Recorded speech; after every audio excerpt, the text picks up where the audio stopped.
Getting away from virtue ultimately causes a lot of the evil that we're seeing in the world today. So you have to take responsibility for your life. You have to, exercise agency, right? Instead of, okay, I'm always oppressed, therefore I can never conquer the whatever ism that is oppressing me. I've seen this in Bitcoin, right? You probably know people like this. They're in a really good relationship with somebody, right? And then they self-sabotage. They're like, they do something that's completely unacceptable, and they're not really sure why they did it. The longer you're in Bitcoin, I think the more you understand it. And that's a very important part, because once you understand that it really is money, now it's something that you can use to plan for the future.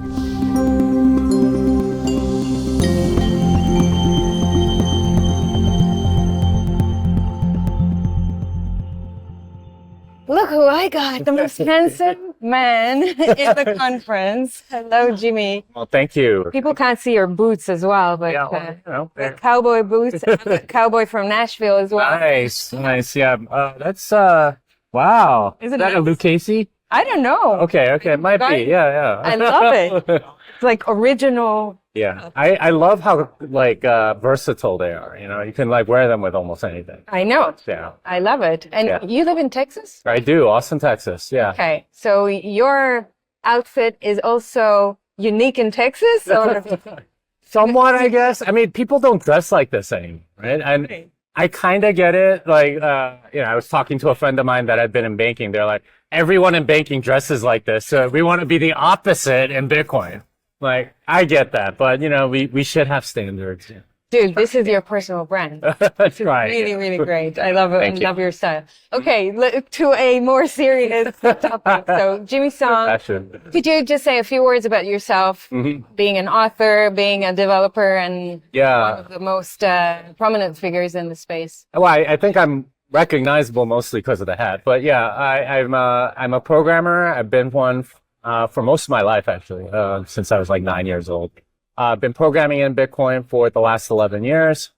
I've written 5 books, one that's technical and 4 that are more for a lay audience. The first one was Thank God for Bitcoin? First one was Programming Bitcoin. Second one was Little Bitcoin Book, Thank God for Bitcoin, Bitcoin and the American Dream, and Fiat Ruins Everything. Yes. 5 books. But yeah, I'm an author, developer, speaker, lots of different things. So yeah. What do you love the most out of everything that you do?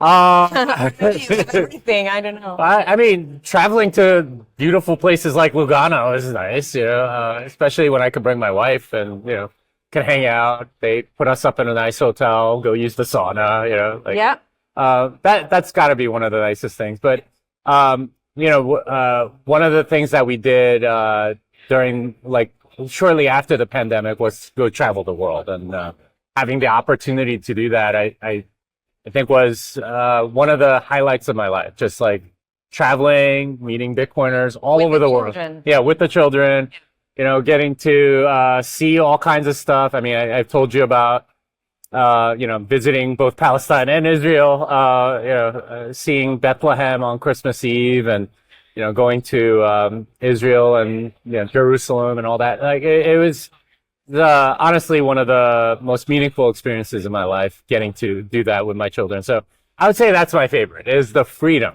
right, to do stuff that most normal people can't even dream of doing. Yeah.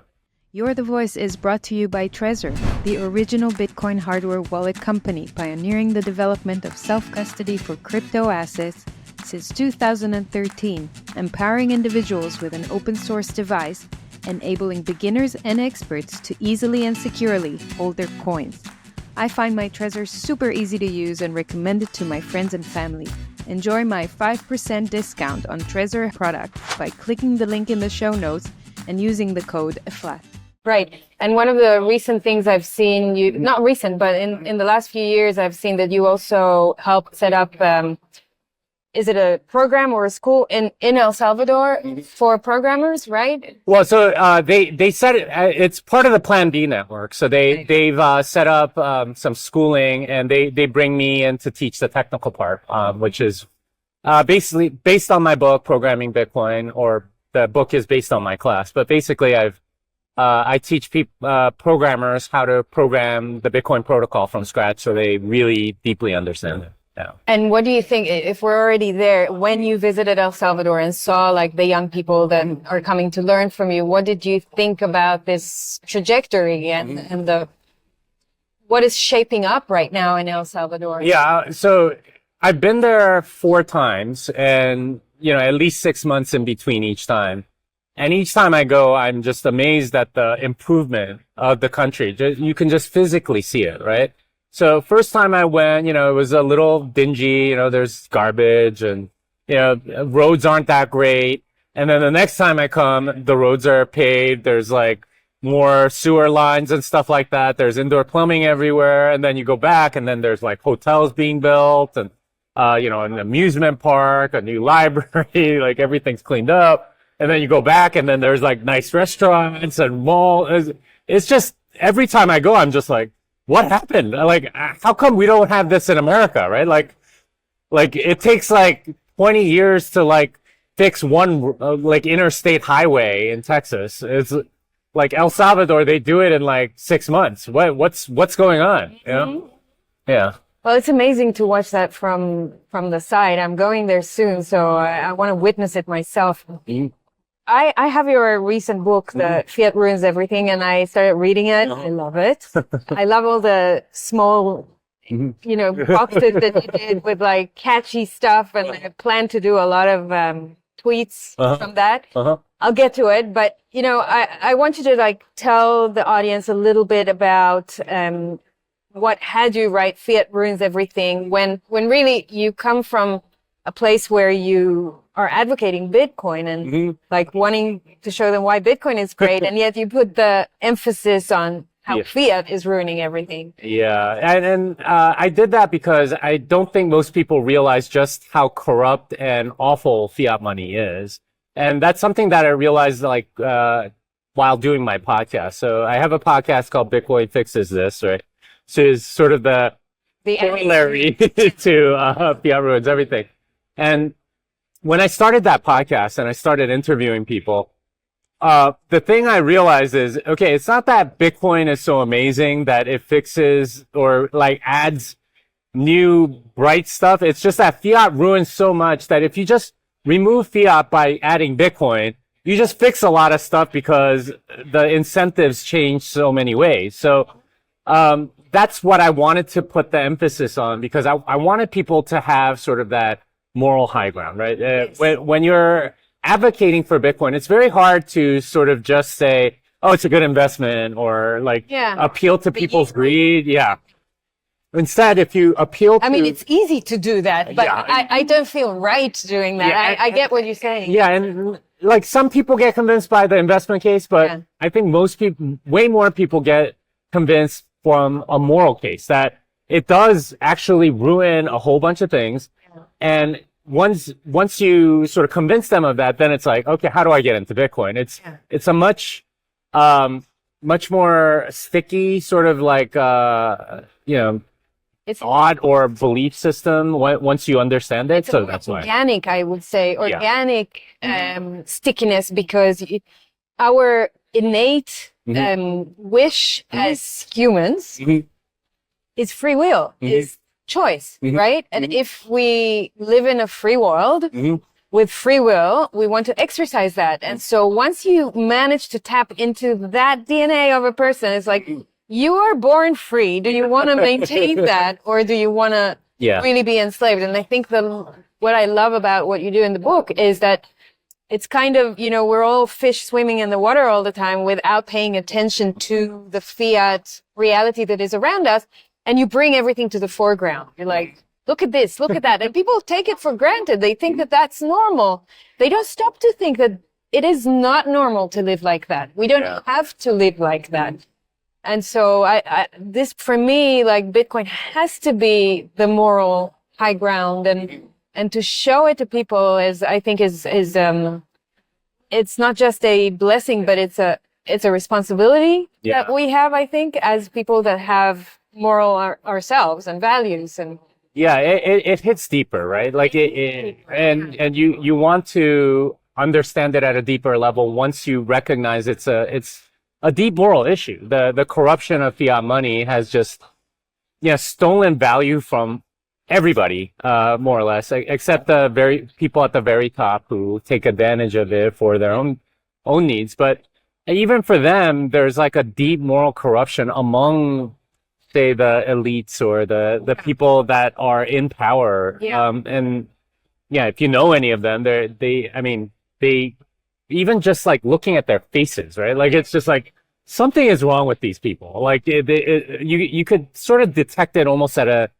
visual level, but that moral corruption, like, is so like embedded into fiat that you can viscerally feel it. And when you connect people to that and Bitcoin and saying, okay, like this is the fix, right? This helps sort of expose some of that. Then they start understanding, okay, then they become more advocates than just, okay, I made some money. It's okay. This is actually fixing things. And you can see it in this community, right? Like they're having more kids, having more families. They're, thinking about, moral issues, deeper societal issues, thinking about freedom and liberty. It's I think such a good thing to get out of that fiat mentality for them.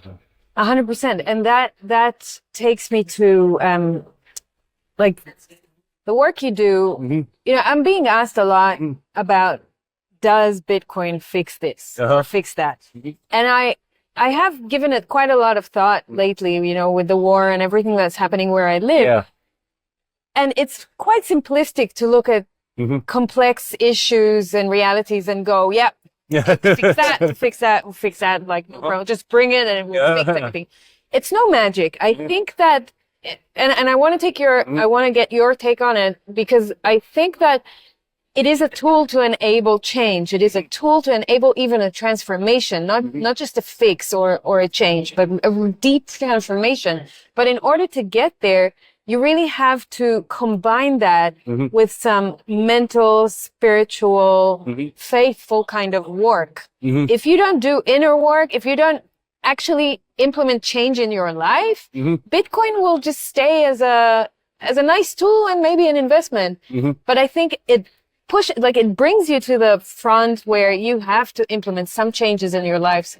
So what's your take on, it fixes this? Yeah. And that's kind of what I wanted to sort of touch on in the talk, right? With virtues and vices of Bitcoin. It's in order to sort of stay in Bitcoin and really get the most out of it, you do have to walk this virtuous path, right? Because there's so many ways in which you can sort of fall off, either into no coinery or altcoinery or scamming and things like that. And honestly, a lot of those are moral issues. And if you don't develop the virtue to sort of stay on the right path, then you end up scamming, you end up doing like sort of morally repugnant things.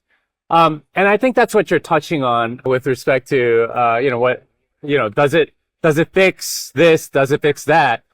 Because in a sense, a lot of, what the problems that we see in the world, obviously what's going on in Israel and, the surrounding region, really the entire region is like sort of aflame.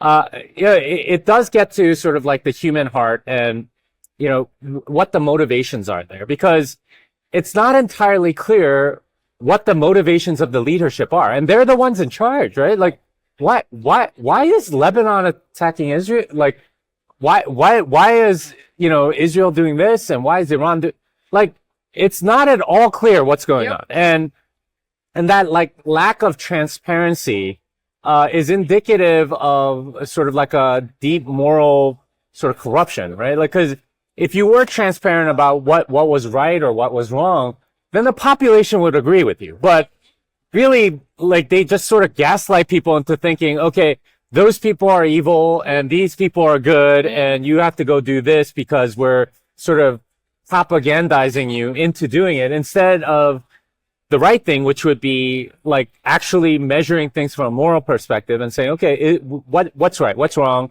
What's going on? Where are we being unfair? Where are we being, where are we being taken advantage of or whatever? And then sort of decide as a whole, okay, like here's what the right thing to do is with respect to natural law, property rights, and things like that. None of that conversation is happening. It's they attacked us, or maybe, you know, they planned something, or you know,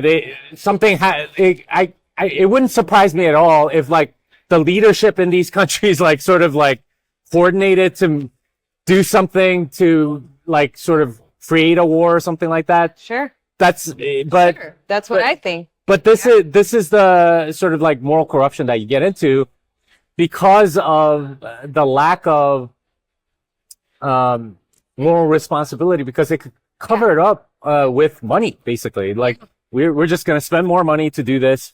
Yeah. And, you know, make people follow us, basically. Yeah. Right. I would love to go deeper with you in like a proper episode that we'll do in the future after I finish reading the book and like talk about a lot of those moral issues in a deeper way, because I really want people to get how fiat is corrupting the system. And it's not just, some people stop at their level of understanding of someone is making money and that corrupts them. It's not just about making money. It's really about the virtues. Like you were talking in your talk here about love, about faith, about deep moral grounds that, you know, people don't even pay attention to how they stray off the rails. So, and I would love, I mean, touch on what you said in the talk. Yeah. So like, you know, I framed the talk as like you have these virtues, and there's sort of like two ways in which you can fall off, right? So with justice, for example, there's like falling off on the side of license, right? Allowing pretty much everything, or despotism, which is like trying to get everyone to do exactly what you think is right. And there's a proper balance, and that's fairness, that's justice. Right. But you know, what governments end up doing is going way towards despotism on some issues, and going way more towards license on other issues. And they do it in a way to sort of give themselves the most power possible, right? Like when you're despotic about war, could draft anyone you want and like go make them fight. But you know, you're maybe giving more license on sexual things, right? And it's a way to control the population. Okay, now you're distracted. You're not, you know. This is what you're fighting for, or something like that. It's a very, it's calculated almost to give themselves the most amount of power possible so that they can control, you know, everything. And the people in power tend to be sort of like control freaks anyway. So it's that, you know, getting away from virtue, ultimately causes a lot of the evil that we're seeing in the world today, right? Like, including war, including just, you know, theft of all kinds, and just, you know, there's just so much theft. It makes me so angry thinking about how profitable companies were during the gold standard, right? And this is one of the chapters of the book. It's talking about Standard Oil. Yes. One year they gave out a dividend of 33%. Wow. A dividend, right? So $100 stock paid out $33 in 1 year just for owning the stock. And most years they gave out a dividend of like 15%, right? Dividend. Not yield. Not yield, not price increase, just dividend. It's money you get for owning the stock. And this is how stocks used to be valued, based on the dividend that it generates. But of course, like, because of fiat money, like all of these things got inflated up, right? You get asset inflation, and and the profitability of these companies comes down. And all of the profit essentially ends up going to rent seekers or bankers, right? Because there's leverage buyouts or whatever. You know, you have a company that makes 20% margin. We'll do a leverage buyout and pay 10% of that margin to the bank for the price of being able to own this thing. Now your margin's 10%. Somebody else comes in. Well, we'll you know, pay another 5% into the bank and acquire this again, right? Like, this is a game that they get to play when you can print infinite money. Yes. And but all of that productivity that belongs to shareholders or to the people that are working, that make the stuff, it goes to banks, it goes to rent seekers, it goes to government bureaucrats, it goes to all those people that aren't contributing very much.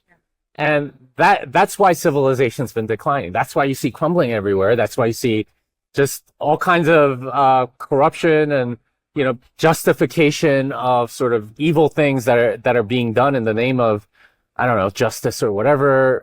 But ultimately it takes out the productive capacity of society because you have this access to loans, money, and all the rest. It's all going astray. Yeah. Jimmy, I want to ask you about the future trajectory or prediction that you see for Bitcoin, because I feel like we're starting or entering this era of a crossroad between, like, you know, Wall Street and government coming into play of Bitcoin versus the original ethos of the cypherpunks, etc. And how do you see Bitcoin moving along? Do you think we'll be seeing like a split, not in terms of fork, but just like ideologically between people that are advocating for like non-KYC, Bitcoin privacy, and people who are like, yeah, that's the regulated way, the mainstream regulated way. We're good citizens and yeah. I mean, the thing is, you can't stop people from participating, and if they want to participate, be my guest. Yeah. But you know, they're used to sort of controlling things, and they'll start doing things like fractional reserve banking and things, and on top of Bitcoin. And they'll try. The thing is, they'll get wrecked, and you can't bail out of bankruptcy in Bitcoin, right? Like. If you have a million Bitcoin, you get save them. There's no printing of it to save other people. So it'll be that first failure will be very interesting to watch, because that's when the cypherpunks will be like, "See, I told you," and people will learn their lesson, like start self-custodying, but it takes some pain to get there. But the pain's coming because the banks are kind of known for that. So. We'll see. So you reckon that's going to happen? And what do you think will happen with the general acceptance of Bitcoin in the pleb community or the population? Yeah. How do you think they're going to view this as an asset, or there will be like a deeper understanding of the technology and the monetary asset we have here? Yeah, I think people, the longer you're in Bitcoin, I think the more you understand it, especially the like people here, right? Like they're trying to educate themselves, understand not just the technical aspect, but the monetary aspect, like you said. And that's a very important part, because once you understand that it really is money, now it's something that you can use to plan for the future. And if you can plan effectively for the future, well, you have an enormous advantage over everybody else. And that means that you can, you know, not just run your business, but your life a lot better. And well, those people are going to be the ones that have big families and have children and, you know, set up for the next generation. So, you know, long term, right? Multi-generational sort of like looking forward. I think Bitcoiners just win because no one else is even trying, really. Yes. No one else is really even trying. So I mean, shitcoiners think that they're trying, but they're not trying. We know it. And not even close. I mean, the shitcoiners are the ones that are like thinking like alternative, like marriage arrangements and things like they're not interested in having children and like raising them up or anything like that. The Bitcoiners will win because they're actually trying, right? Like they're looking for the truth and seeing, okay, what works for the long term. They're the only ones actually planning for the future. Yeah. And you know, the ones that are planning the best for the future generally win. So I think that success is inevitable. Now, like the transition, how we get there, you know, that's hard to say. We can do about it anyway. Well, and so much of it depends on what fiat governments are doing, exactly like what's going on in Israel. Like, okay, I didn't consent to this, but somehow now you're in a war with like 4 other countries. I don't know, like what's going to happen as a result of that. Do they print money to cover it? Do they get like the United States involved? Does, you know, like Iran get Russia involved? Is it World War III in the middle? I don't know.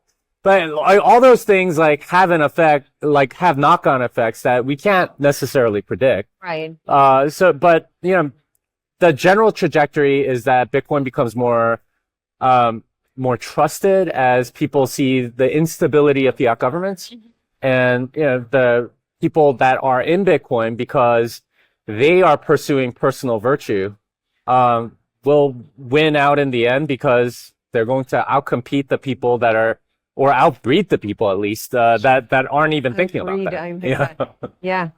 Okay, I'm with you. Mm-hmm. Is there anything else you want us to chat about before we wrap up? I want to do like a full-on good episode with you, but for this short snippet that we're stealing you for. Yeah, I mean, well, it's probably for the next episode, but I would love to hear like your perspective on what to do about Palestine, right? Because that is, for me, like just property rights wise and everything. I get their plight, but like, how do you practically solve that, and how do you get around to doing something? Now that's more me interviewing you, but Sure, I guess we can speculate on that, because obviously I don't know the answer. I can speculate on stuff, but I definitely think that whatever views I will be bringing into the conversations will probably be minority views from where I come from, and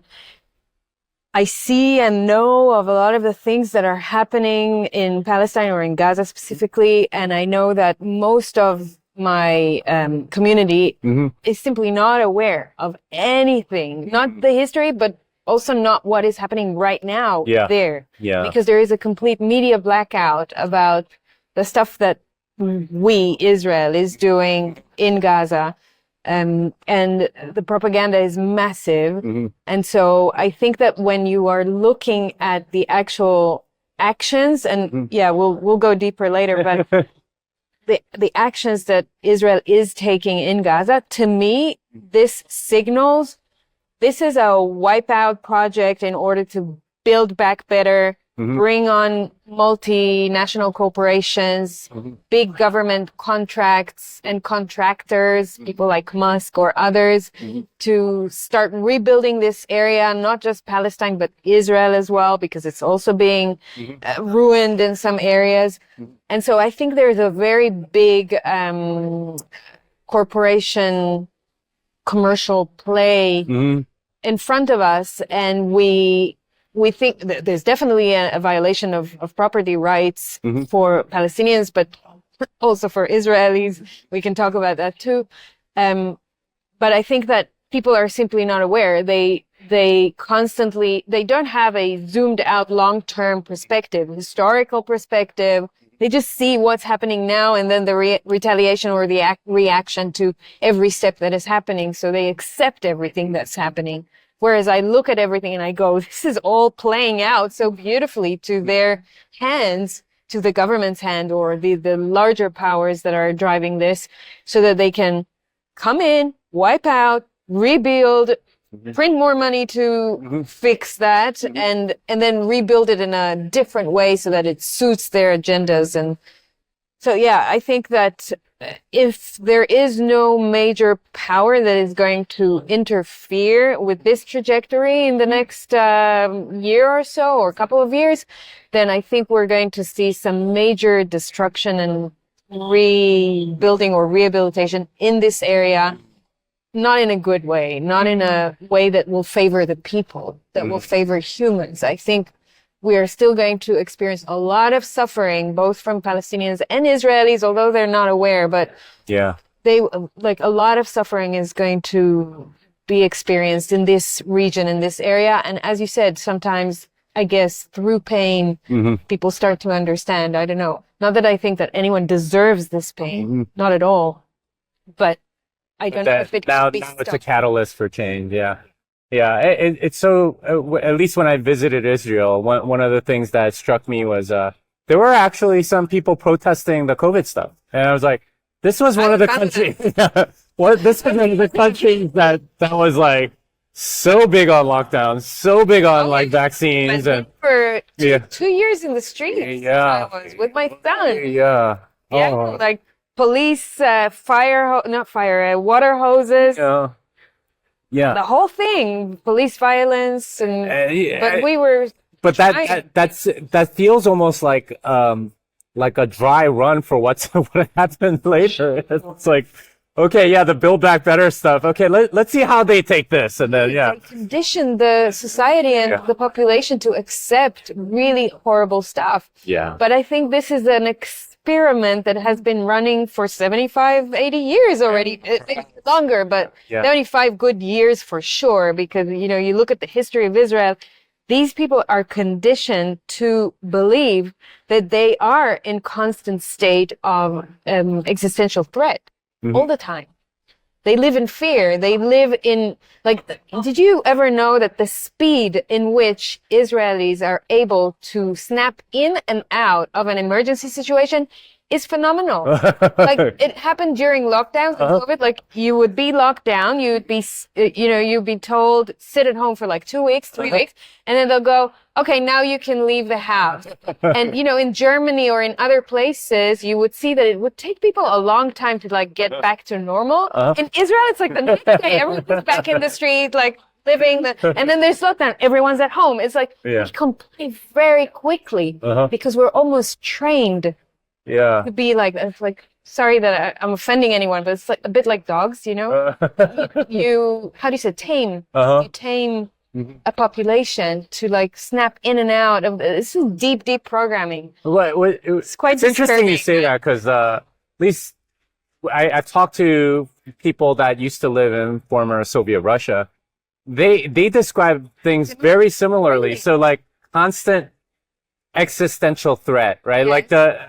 The propaganda that they're receiving is, the West is about to attack us, and you have to be prepared. This is why you have to work feverishly and get these weapons out, or continue to supply whatever. And that was almost like a constant part of their existence. And one of the things that they almost all say is I didn't realize the level of anxiety I was constantly under until okay, yeah, I could kind of relax. And it's you're almost uncomfortable because you could relax, right? And that flipping from one to the other, that's compliance and doing what the government says. Again, very similar to I don't know if you had a chance to listen to a guy called Yuri Bezmenov. Yeah, of course, yeah. Right? Yeah. He describes it perfectly, the long-term process that it takes to condition the society or the population to live under a constant state of fear. Yeah.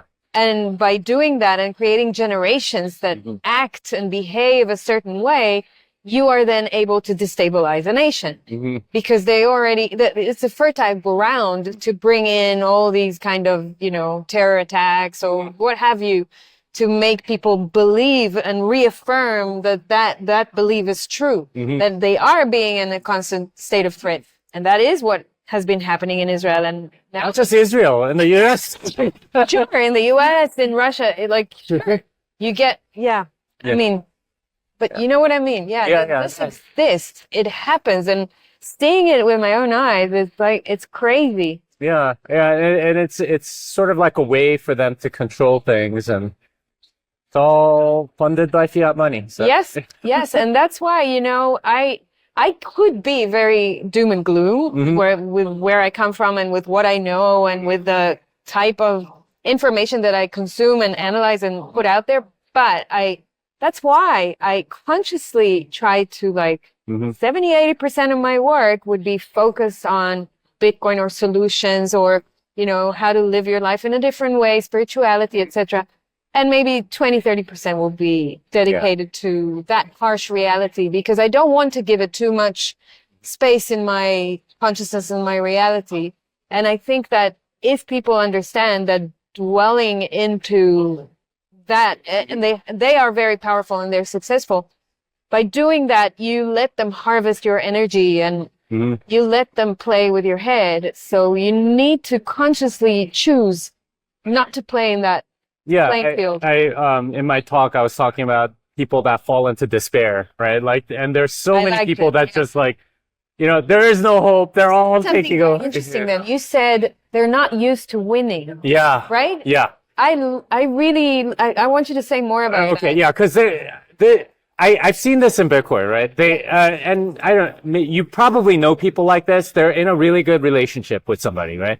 And then they self-sabotage. They're like, they do something that's completely unacceptable, and they're not really sure why they did it, but they're sabotaging a good relationship. It could be a friendship, it could be like a romantic relationship, it could be a marriage, but they're not used to. They're uncomfortable when they're winning, right? When they're doing well. I think there's definitely like a strain of person that's kind of like that. They're so used to sort of being in the opposition. They want to be in the minority. They want to kind of be losing so they can always constantly be fighting. So when they're handed a win, they're like, I can't accept this, right? And so for, at least in the Bitcoin space, these are the people that are like, okay, yeah, I'm winning. I'm gonna, go buy some shitcoin now, or I'm now going to sell, or it's no longer good, or finding some random reason for selling. Yeah. It happens. Yeah, definitely. Yeah. And I think that when people are not used to winning, I think it's a lot more comfortable and easy to continue complaining rather than take responsibility. Yes, and when you win, you have to create something new. Yeah. Because you won. Okay, so now what? Yeah. I won. Now what do I do with that winning or whatever it is? So you have to stand up and do something mature and decide, take choices and. Well, and you got to stop complaining and actually do things, right? And that's honestly what hope is about. It's working towards a future instead of being in the pits of despair. It's actually working towards something. And that's unfortunately something that people would rather not do. They would rather, complain and, not actually act to make a better future. Cause now they're responsible for it. Instead, you can complain about other people not doing what you want. So, yeah. And it takes them back to the familiar cycle. They know how to be in that place of complaining and things not working out. They don't know how to be in a place of winning, of a victory. Yeah. That's and that takes leadership. That takes courage, leadership. Yeah. Well, a lot of other virtues. Yeah, a lot of virtues, because in a sense, you have to take responsibility for your life. You have to, exercise agency, right? Instead of, okay, I'm always oppressed, therefore I can never conquer the whatever ism that is oppressing me. And instead now what? Now you're responsible for your life. What are you going to do with it?